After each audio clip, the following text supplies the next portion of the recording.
কমপক্ষে 100 বার পড়ার চেষ্টা করেন সুবহানাল্লাহ। পারা যাবে ইনশাআল্লাহ?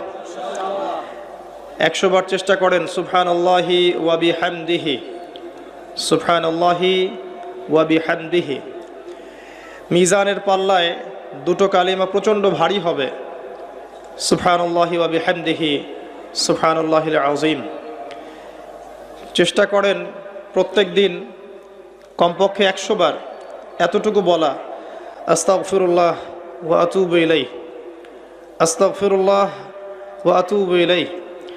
নবী সাল্লাল্লাহু আলাইহি ওয়াসাল্লাম, যার আগের পিছের সমস্ত গুনাহ মাফ, যিনি নিষ্পাপ মানুষ, তিনি দিনে 100 বার আল্লাহর কাছে ইস্তেগফার করতেন।